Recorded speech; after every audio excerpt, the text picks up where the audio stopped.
everyone, I'm Jeremy. And I'm Billy. And this is Not Just Sundays, the podcast that takes us from going to church to being the church. Each episode, we'll look at how to take the words of Scripture from the page to the pavement. You can find us on Apple Podcasts, Spotify, or wherever you get your podcasts. The Not Just Sundays podcast is brought to you in partnership with the Ministry League Network. To hear other podcasts like this, as well as a ton of other resources, download the Ministry League app or go to ministryleague.com. Being a Christian is an everyday thing, not just Sundays.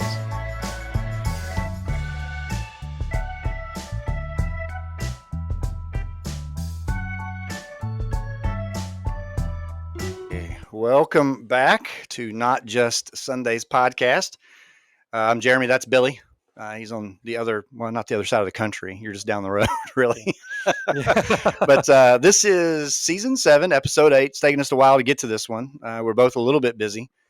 Billy is busy reading and writing for his dissertation and finding ways to use the word saturation, the phrase digital saturation. Yeah. Which I was like, what is that? In our production meeting, I was like, what digital saturation? What does that even mean? Oh, yeah. So we'll talk I'm about going to let you expound upon that later. Look for the episode. Yeah. There you go. Yeah. So today, what we're going to talk about is are gospel meetings a thing of the past? And this is pretty personal, I guess, for preachers, any of our preacher friends who listen to this one, because I've kind of seen a trend away from this, but this is the first year I've participated in 2 of them not long ago. So, I don't know. I don't know exactly how I feel about it. They used to be a really huge thing, and we'll talk about that, especially one major one that I think probably set up the feel and look of gospel meetings for decades until here recently. And maybe COVID had something to do with that too. But anyway, so that's what we're going to talk about today. And, for those of you who are listeners that maybe you're like, gospel meeting, like, what do you mean by that? Why don't you kind of give us a lowdown? Like, what's a basic kind of setup for a gospel meeting, Billy? Yeah. So I can only speak for, the church group of which I'm part of. And Wait, are you now designating yourself a representative of the church? No, there is no headquarters, no website. We can talk about if we're actually a denomination later, but so in the Church of Christ, you hear the language gospel meeting a lot. Yes. And I'm sure other churches do it as well. I just don't know really. I hear the word revival a lot. Yes, I hear that one too. Mm-hmm. And I think that actually kind of makes more sense. But anyway, so for the most part, the idea was it was a week-long period of time where you preach the gospel. So you're not like doing a marriage topic or a book of Ephesians or it's more of like you preach the gospel, plan of salvation, you reach the lost, you edify the local church, and so that's kind of when you hear the term gospel meeting historically, that's what you're referring to as a Sunday to Friday event where the gospel's preached and the plan of salvation and a lot of edification, that kind of stuff. Yeah. It was usually very evangelistic. And that's why you say it was focused on preaching the gospel, because it was something you were encouraged to like invite your friends to be at. I mean, we're talking, I guess early 20th century. I mean, you just went everywhere. I mean, people just came from everywhere to attend these meetings. Sometimes they'd last for like more than 1 week.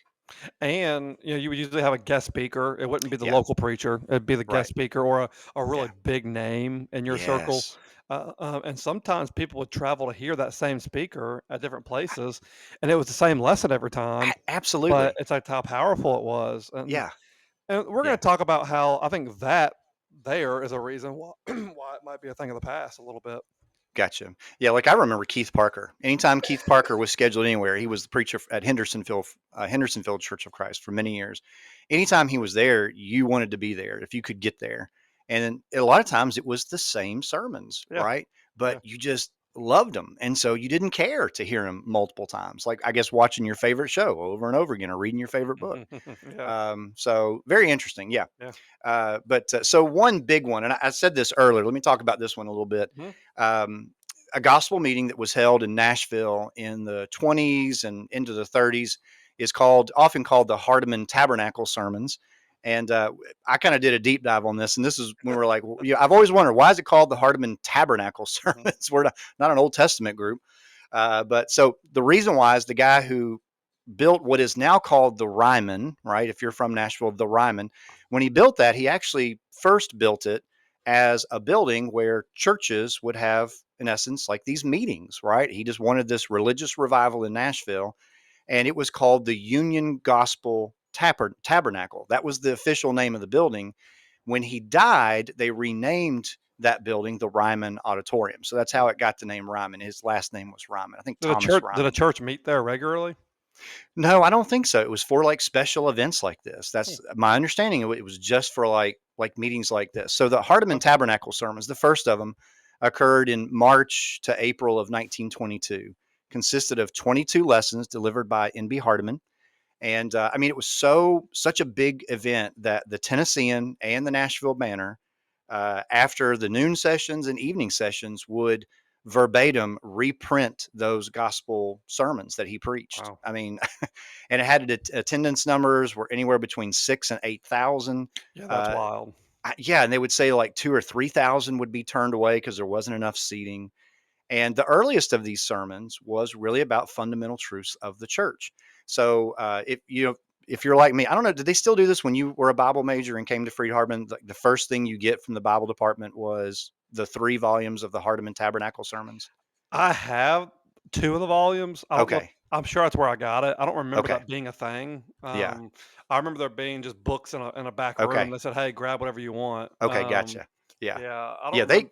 They handed them out to us at the first preachers club Hmm. meeting or something like that. We were so excited, like, oh yes, Well, books. Ah. the Preachers Club wasn't a thing. That went away. Oh, what? So that might be why. Yeah. What?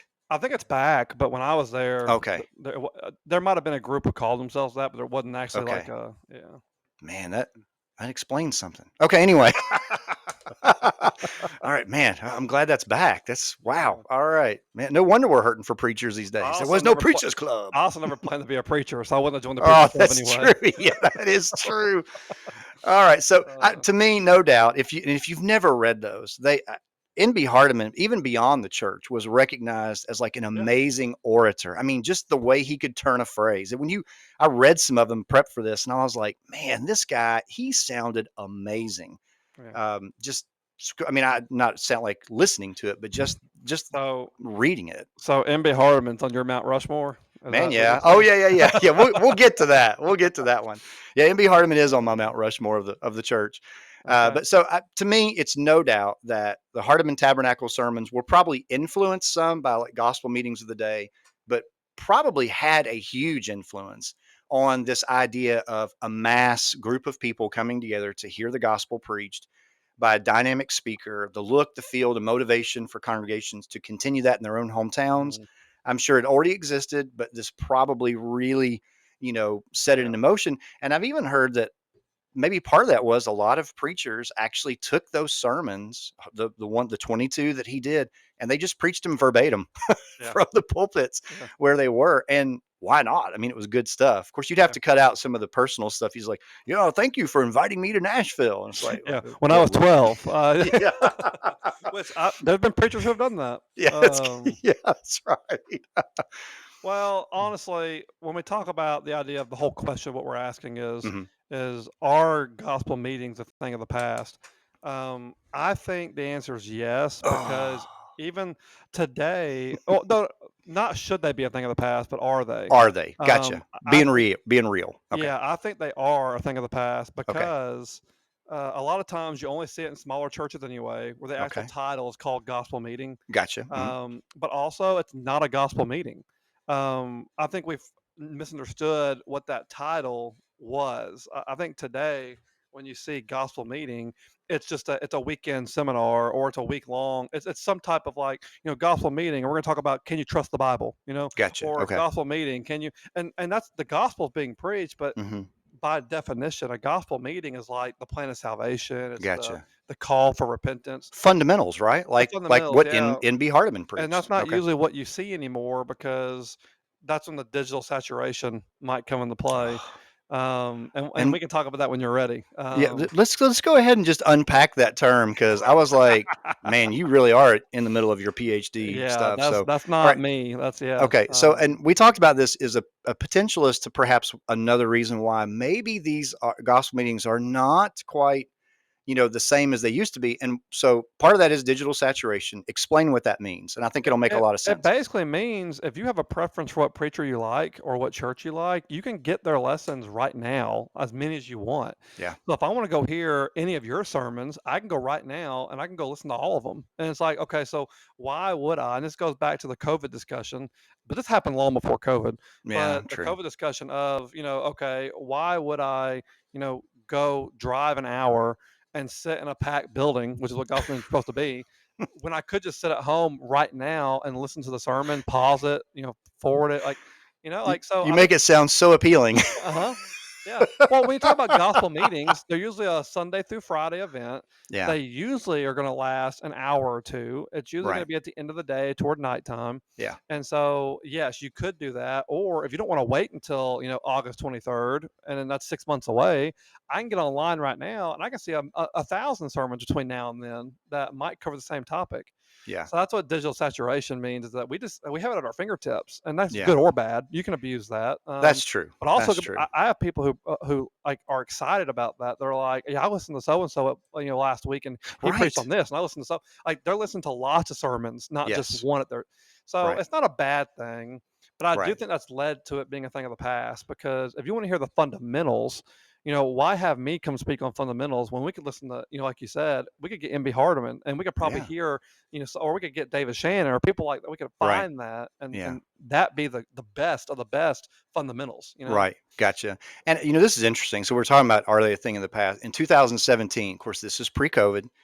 Dale Jenkins from the Jenkins Institute, he Mhm. observed that in their research, and he admitted, this not necessarily like all over the world, but in their research, only 33% of congregations said they no longer have some kind of gospel meeting, and they would Yeah. include things like workshops, I Yeah, think, that's in what we that. call gospel meetings now. That's Yeah. and I think to your point, that's the case. And so gospel meetings today, the ones that I've preached in, they still have an evangelistic feel. Which they should.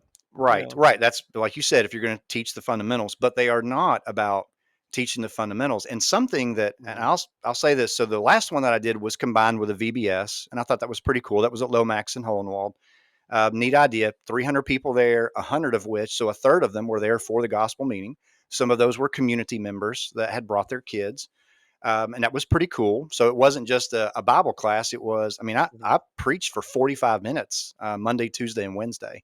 And those people, like, they didn't fall asleep, or at least they maybe slept with their eyes open. But anyway, it was, I mean, I enjoyed it and it was good. And there was a evangelistic, slant to that. But a lot of it was more so like an internal uh, kind of focus to me in both of these that I've done to encourage the church there, while encouraging them to, Yeah. to what do you do to reach the people around you? Well, and that was a key element of gospel meetings, was to Right. edify the local church and Yeah. to kind of set a fire under them also to Right. take what you're saying and use it. But Yeah.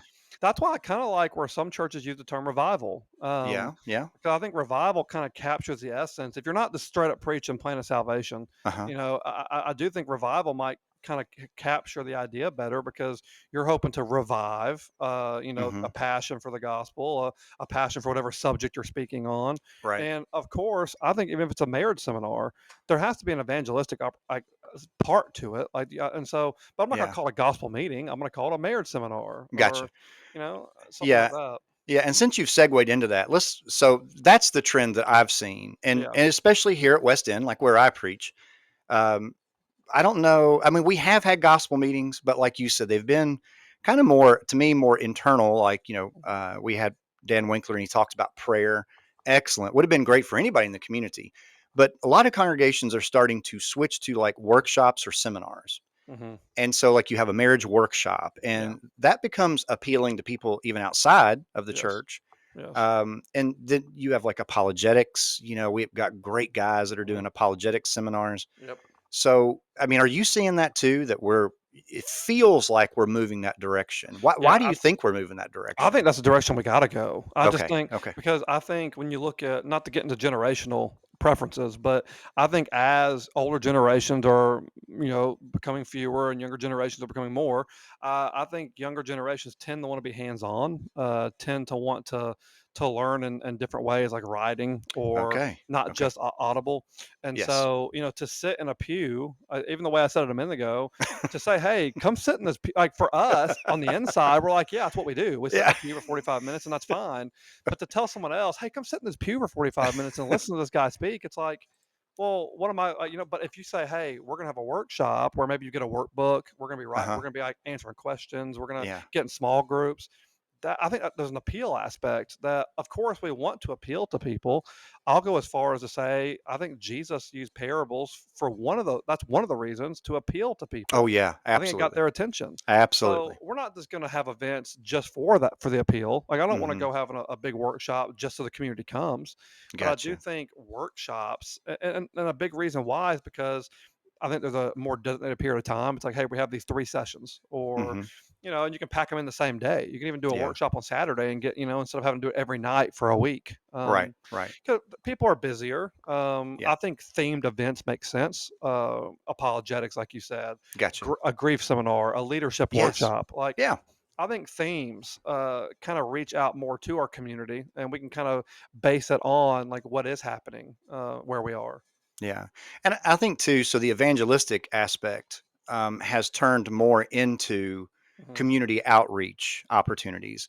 Like for instance, here at West End, we're doing the backpack giveaway. And so we're trying to be more intentional. Hector's done a great job, our outreach minister here, of scheduling it to where it's actually on a Sunday morning. So people come and they have the opportunity to worship with us. They're not Yeah. required to do that, but they can worship with us. And then we take them, down the hall to the fellowship area and then give them their backpacks, Yeah. for their children. They've registered, we have information. So we're trying to be more intentional with that. And so I direct my sermon towards that kind of audience that day.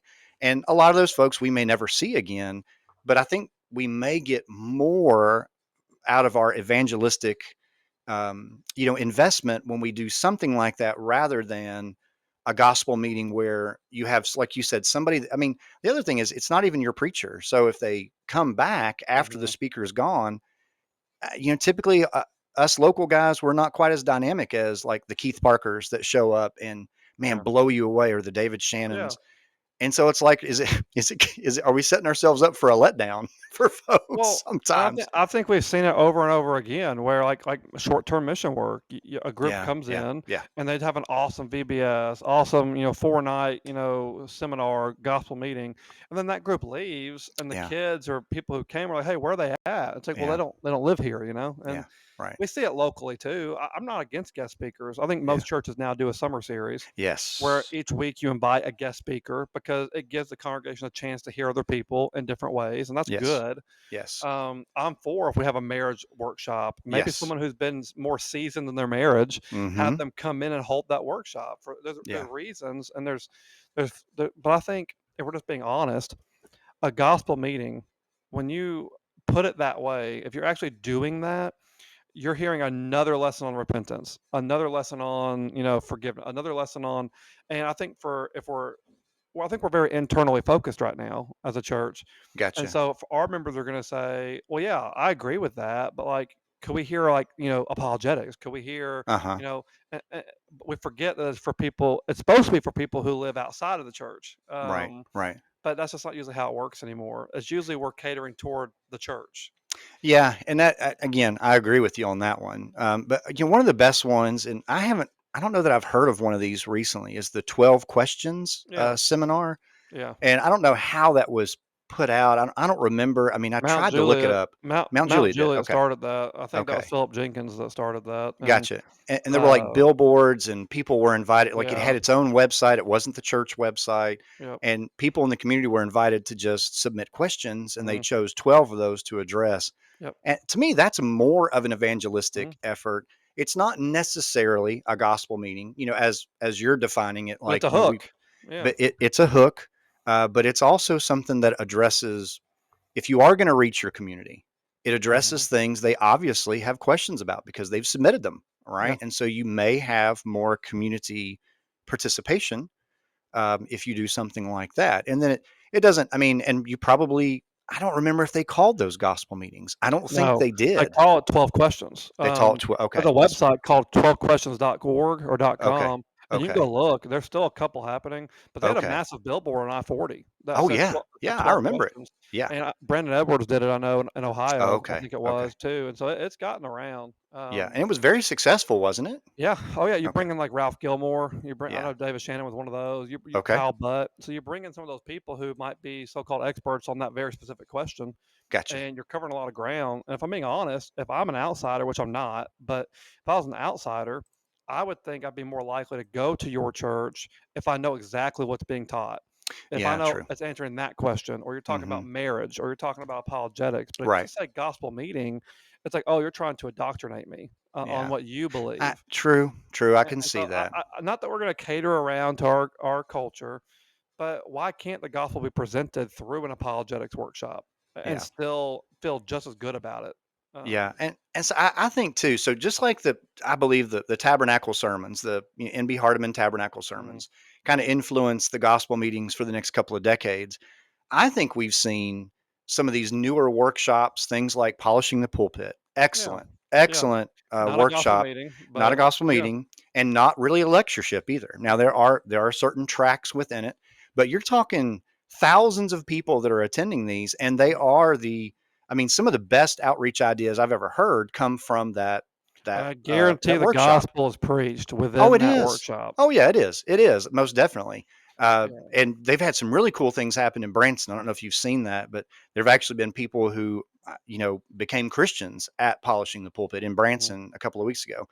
But it was, I mean, it's just, I think that has influenced congregations thinking in what is it, are the rest of our people need to hear this, or we need to be better prepared yeah, in terms of apologetics to answer yeah, questions. And yeah, so we've kind of switched to that, like you said, sort of an internal thing, but that prepares our people to do evangelism that, my opinion, might be a little more effective, and that is when individuals that know individuals, Christians who know mhm, individuals share and then invite them and help them to make that transition and study yeah. with them. And that's why I Um, do think the name. I know it kind of seems nitpicky, but I think the name's important. yeah, We see a yeah, lot of smaller churches, just from yeah, what I've seen, uh-huh. might call it a homecoming instead of a gospel meeting. Yeah, that's true. Yeah, And so okay, that just kind of leaves it up in the air. But when you call it a gospel meeting, there's kind of some expectations. But yeah. for instance, in October, I'm speaking at a gospel meeting, but my topic is on the priesthood. Oh Um, wow, and it's okay. like that's not a gospel meeting, right? That's gonna be a good series, Are, but that's not a. are you going to try to go, convert a bunch of people to the priesthood? Is that what you're doing? That's right. That's right. I am. Which I you am. should be. That's So what you're trying the to do. gospel, based on First Peter 2, the gospel will be preached, but Hmm. that's not a gospel meeting. Gotcha. Okay. So it's Are you going to just tell them that? after I get my check, maybe. Yeah. Oh, so and here's the other thing too. So we laugh about this, but there was a time when preachers wanted to be scheduled for these gospel meetings because it was helpful to them. It was financially beneficial Yeah. because in addition to their salary, which many times was low, Mhm. okay, in the church, Yeah. 20th century, that could be You pretty say low. you say "were" is. Yeah. I didn't hear you. Try to be diplomatic here. But so people traveled to supplement their Yeah. income, and it was Yeah. a big deal, and it was That's important. biblical. That's It was biblical. it was biblical. It was biblical. Mhm. Let the funds be collected before I come. Just make sure you hand it to me before I go. Yeah. And honestly, for us on this end of it, it's Yeah, also helpful because it sure. is fun. We don't get to visit churches, on the That weekends, yes. Yeah. so it's fun. Yeah. I spoke somewhere last Wednesday for a summer series, a church Mhm. I've never been to, and it was cool 'cause I was like, "Hey, I know some people here," Yeah. Yeah. and so I got to visit them there, so Yeah. it's And fun, but and that's one of the things too. So if you don't have a gospel meeting, you don't get to hear these great speakers. But so you mentioned summer series before, and those I love those. mhm, And we started doing those here a couple of years ago at West End. You yeah, helped with that for sure to get that started to where we invited guys to come. yeah, It instead of used the to 2 be bars. our guys did it, and I Mhm, was like, man, let's give all of our guys a break. And it was very popular in West Tennessee, where I came from, yeah, and East Tennessee. We didn't do it as much, but a couple did it. Now almost everybody's doing it, and Mhm. it's so refreshing to Yep. hear. Like you said, I get fed some. I get to hear somebody, Yep. our congregation, and Yeah. it's encouraging for the church because we're Yep. like, hey, that guy's preaching so and so. Man, they're being fed well, right? It's Yeah, great. last night we had Ed Gallagher, who has been a Oh professor yeah, at Heritage Christian for 20 years, man, and he's I'm like, great. I got to sit and listen to him, and I would never have gotten to do that, you know. Right? Yeah, yeah, So, but I guess the question is, yeah. should we bring them back? Like, should we? Because Mm. I'm going to go ahead and say, based on the question, that they're gone. I don't think we have Okay, them. okay. I could be So the two I wrong. spoke in are not See, gospel I music. don't think so. No, no. As It was far on as the like flyer, Billy. Yeah, see, well, see, that's my point. There are still churches doing it. Like, Hmm, hmm. when we say should we bring them Understand? back, Yeah, it yeah, means yeah. like in big numbers, like we Gotcha, saw. gotcha. Understand. So actual gospel meetings, like on a regular basis, should we be bringing those back, or should we be moving more toward a hybrid model of like workshops and seminars and Hmm. weekend or VBS lesson type things?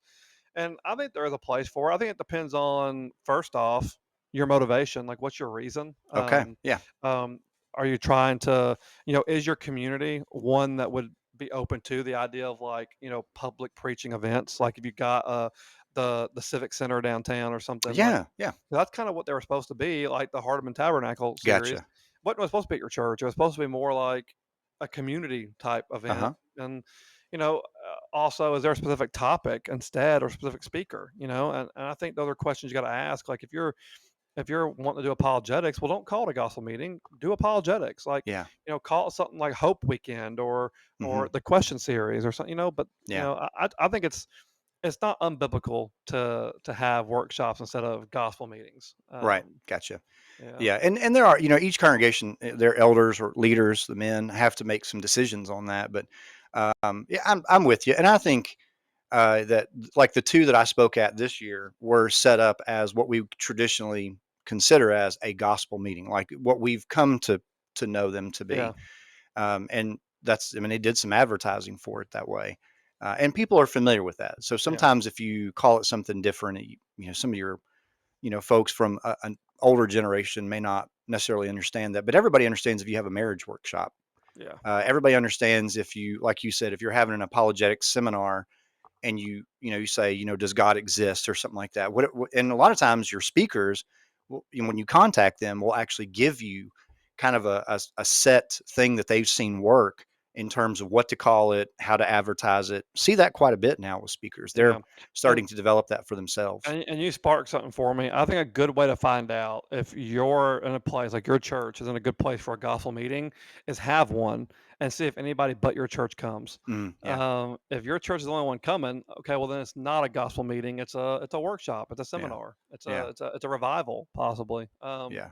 But I do think, let me be clear, gospel preaching is never outdated, right? It's never going Amen. to be Gotcha. outdated. Amen. But the Yeah. way we present it, I think we should be wise. I Hmm. think we're allowed to be, we should be missional driven, but we can come up with unique ways of doing it. And if that happens to Gotcha. be, if gospel meeting is fine and everybody is, that's cool. But if Yeah. we need to do a workshop or a seminar or something different, I think it's fine to do that.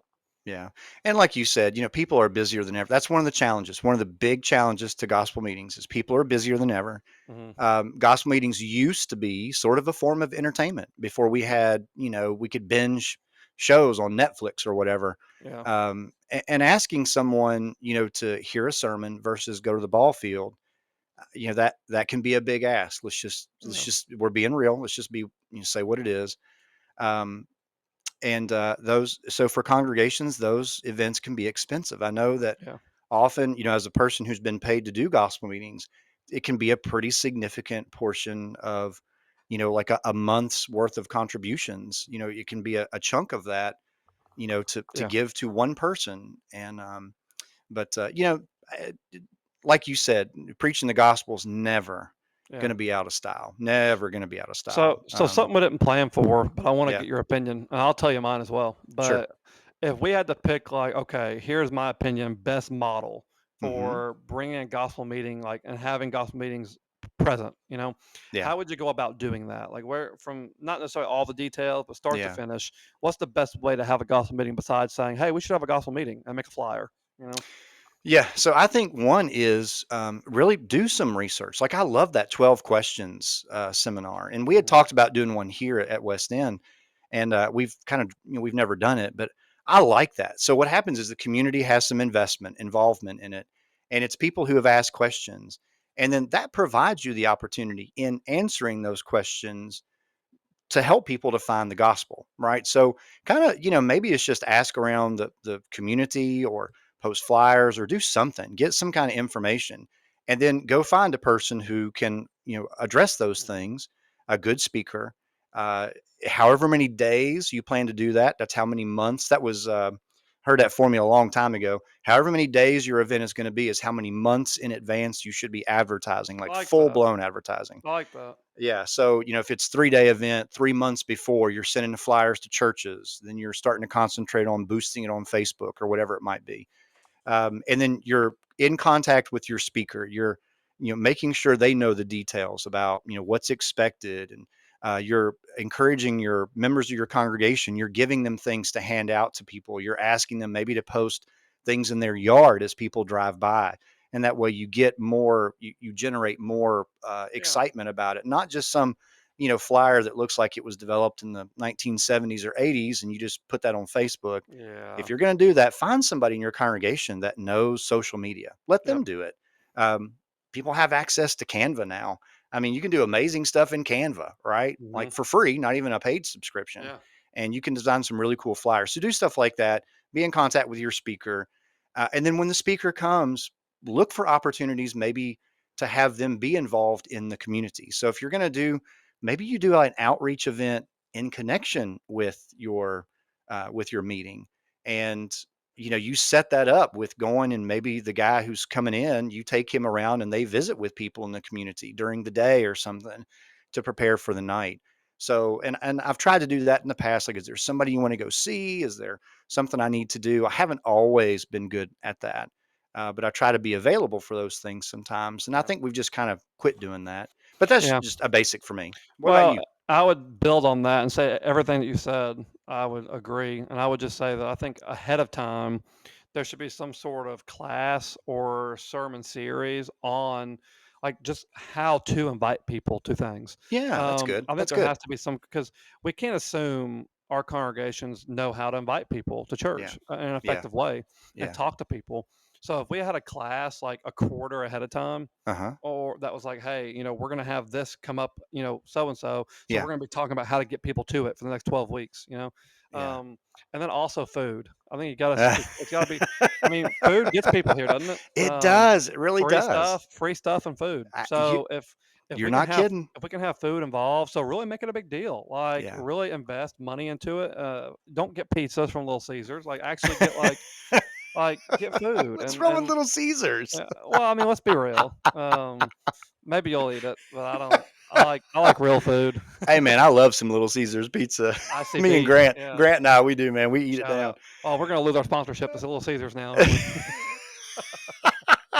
Hey, so last thing, this made me think of it. Are there times where, I mean, I hesitate to even ask this question. Are there times where maybe it would be inappropriate to invite guests to be at like a workshop that you might do? Like, for instance, let's say that you're going to do a workshop on evangelism. And, sometimes we're like, hey, bring your friends. Like, you know, and I know, so if we're talking about evangelism, obviously, hopefully these people are going to be hearing the gospel at some point. But what if Mhm. it's more like this is how you reach people, and Yeah, this and that? And is that yeah. good? Because it may sound like a sales tactic to these I, people, or it may turn yeah. them off a little I have bit. two. I have two examples come to my mind immediately. Yeah. I Yeah. wouldn't say inappropriate. I would say uncomfortable. Yes. But Yeah. I'll go with inappropriate. I think if you're Okay. having like a stewardship, a Okay. seminar, Yeah. Okay. Gotcha. Yeah. or you're having an educational time for your church. 'Cause I do think our churches need to be educated on what it means to give. Right. Yeah. Yeah. Yeah. We don't like to talk about money; it's sensitive. But Sure. I think if Sure. you're going to have a weekend seminar or workshop on like giving, Yeah.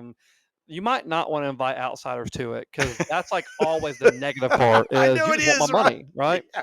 So of course it's the gospel. So it's not like you shouldn't, but I Hmm. do think that shouldn't be their first like taste of who we are as a workshop or seminar on giving. Gotcha. 'cause we're doing that soon. Yeah. And so Oh, that's why I okay. say that. Okay. I thought But there might be something there to that. Yeah. yeah, Okay. but also Yeah. this Sunday, for instance, David Shannon's preaching here Sunday. Oh man, I'd love to So hear him. actually, this will be already. This already happened when this is released, I'm sure. Yeah. But his whole idea is like we do a scholarship Sunday Hmm. where we have 9 students to go to Freed Hardeman, and so that Sunday is Wow. dedicated to those 9 students. Awesome. And we have someone from Freed come in and preach and teach, and then Yeah. we have a meal afterwards where we raise money for scholarships. Cool. And so that's the whole focus of that kind of Sunday, besides the gospel, you know. Yeah. Yeah. So, but if we say, hey, he's an incredible speaker, which he is, you should Yeah. come listen. Yeah. But it's going to be on money, like I a gotcha. little Yeah. bit, and so it's Yeah. like it could be uncomfortable. It's like you invited me here so I could give money to the scholarship. Like, no, I know. So you're gonna have your security team posted out front and tell visitors they can't come in, right? Yeah, you need to go to this classroom. No, yeah. No, again, I wouldn't say inappropriate. I'd say uncomfortable. It could be Yeah. uncomfortable. Yeah. True. Evangelism, I think that's a good one, like you said. Yeah. If you're gonna have a Yeah. workshop on, hey, here's the nuts and bolts of here's how you door knock, here's how you like Yeah. that Could might be. seem Could like you be. said, that might seem a little uncomfortable. Yeah, it could for sure, and it could Yeah. also have the opposite effect. Well, But it's just yeah. one of those things that runs through my mind sometimes. It's like if we have an invited guest and they speak, I'm like, man, what are people thinking as this Well, person is preaching? for example, you and I one time sat on stage and we did Yeah, a mock yeah, Bible study one time. right, I yeah, didn't think about it, but if they were the visitor there that week, I they would know, say, "Well, what's this show?" Like I it's like know, literally, it's like, "Oh, it's a little act y'all are doing." Like, yeah, so it's like there could be some of that. Yeah, yeah. I But that think was you're on a right. Sunday night, so I mean, So that's nobody was there. That's what you're saying. not everybody has the great Sunday night attendance that Foot Street Church of Christ has. No, Okay. yeah, yeah, that's true. All right, we've run pretty That's long true. on this one, so we better wind it down. But this Digital one, saturation. That's the digital. There takeaway. you go. There you go. So I think this one was, to me, it was kind of personal a little bit, and it's like, man, I still feel a little bit of the glory days kind of syndrome here. Like, man, we got to have these, and I've preached at them, and I do think perhaps, like you said, maybe moving more towards Yeah. the workshop seminar. Um, Well, let me be honest. whether we call it that or not. I'll be honest. As a participant, I've never been to a gospel meeting. Oh man. So take Oh. my preacher card away, I guess. I have been to things called gospel meetings, Oh, but okay. they are I not see. gospel. They're not gospel I meetings. see They're what you're not. They're saying. not. All right. I've never actually been to a gospel meeting. You and your Um, PhD yeah, stuff. I've All been to right. things that pretend to be, but never been the one. All right. Well, I hope you guys have enjoyed it. And again, if you have any comments or anything, maybe you want to tell us we're nuts that the gospel meeting is making a revival and a Yeah. comeback and all that. And that's wonderful. Let us know. If you want You to tell me can, that I'm wrong, get in there you go. line. There Billy I'll has a long line of I'll folks. give you a number. Your ticket's number Oh, 121. there you go. There you go. So, but you can make comments, and if you're watching us on Facebook in the comment section on Facebook, if you are listening to us and you want to send us an email, it's not just Sundays podcast at gmail.com. Feel free to do that as well. But thank you so much for listening and taking this journey with us. Anything left to say, Billy? Any quick quips or We have a comments? gospel meeting coming up next week, so if you all want to, Oh boy! Oh boy! Oh no, boy! no, I got nothing. I got nothing. Oh, you're gonna fall into that cancel culture. All right. Hey, real quick, Yeah. while we have time, do you want to Yeah. talk real quick about what we're planning on doing next? Do you want to save that for later? Talking about for next season. Yeah. Yeah. So next season, Billy and I both have preached series like this before. And I'm a little, have to admit, I'm a little shaky on this one, a little hesitant because it can be so volatile. But we're going to do next season's podcast on what we call elephants in the room, elephants in the church. And we're going to look at some pretty hot topics that typically in the church we do not talk about or preach about or have classes about. Hmm. And, is it good that we don't do that, or should we be talking about things? Well, obviously, we think it's good to talk about it because we're going to talk about it. Yeah. But that'll be next season. So we'll Yeah. talk about some pretty, what you might would call hot topics, Yeah. controversial things, so to speak. Like modesty. Yeah. We'll talk Yeah. about homosexuality. Right. You Yeah. know, gluttony, wearing a tie Gluttony. Sunday morning, Hey, whoa! I didn't sign on for the gluttony one. All right. wearing a tie Sunday morning, I've I've or not a I've picked tie. up I've picked up too many pounds Yeah. to preach on gluttony. All right. Well, you guys have a blessed All week, right. and we'll see you later.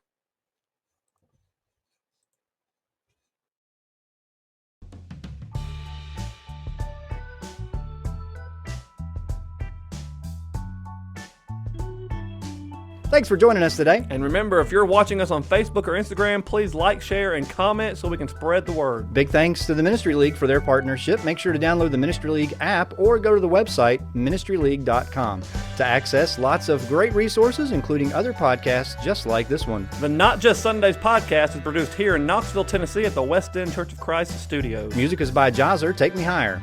Have a great week. You can reach us at notjustsundayspodcast@gmail.com with any questions, comments, or smart remarks. Remember, being a Christian is an everyday thing, not just Sundays.